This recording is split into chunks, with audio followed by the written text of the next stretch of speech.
underline. Omong dikit tapi nyelekit.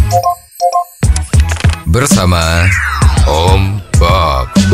Temukan di channel YouTube Om Bob Indonesia. Om Bob, Pemprov Jakarta akan memberikan sanksi kepada Transjakarta berupa denda sebesar 3,2 miliar karena dinilai Transjakarta belum mampu memberikan layanan headway atau waktu tunggu bus penumpang sesuai target. Bagaimana Om Bob menggarisbawahi masalah ini?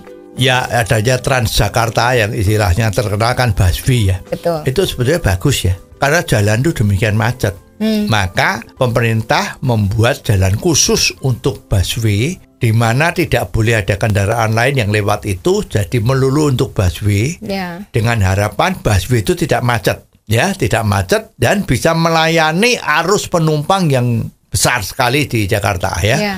Pagi hari itu ada jutaan orang yang naik bis, sore juga jutaan yang pulang ke kantor itu.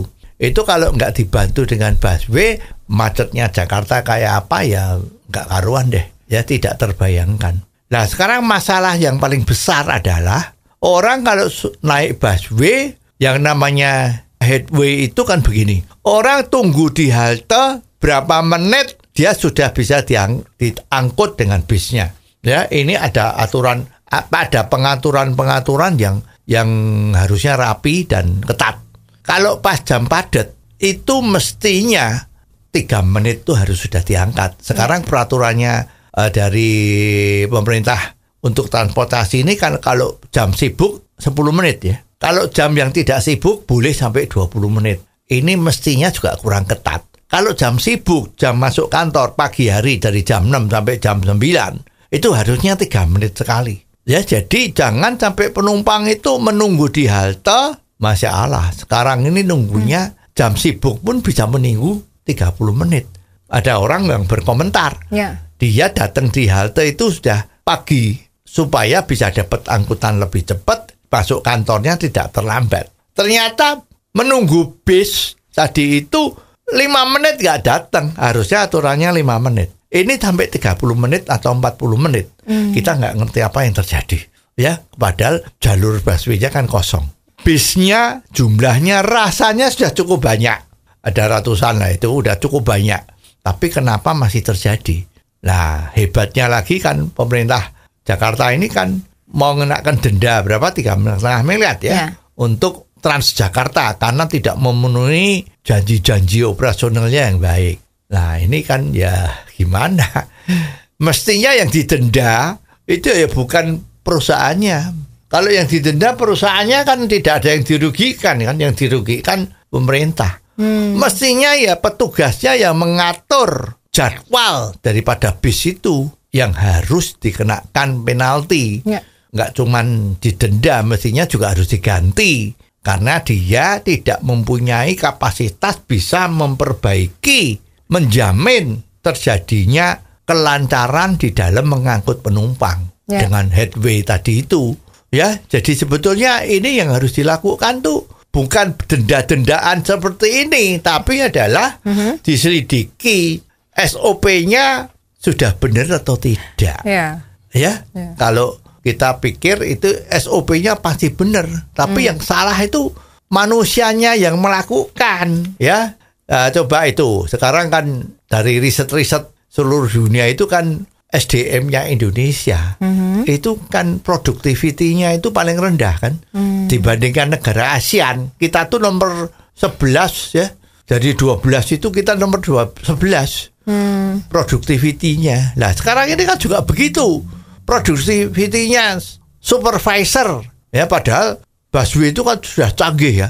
Masing-masing stasiun pemberhentian itu ada CCTV-nya yang bisa dipantau dari pusat pengendalian.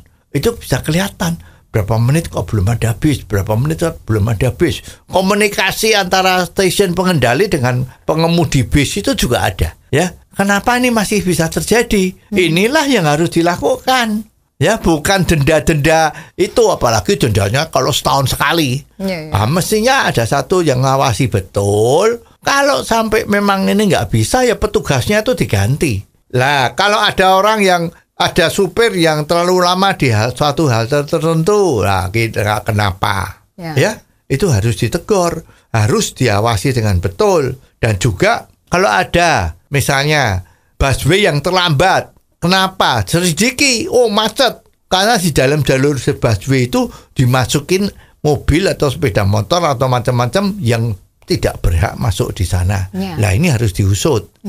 Ya jadi sebetulnya itu SOP-nya sudah ada, alatnya sudah ada. Tapi manusianya yang duduk di alat-alat itu semualah yang harus dibikin betul.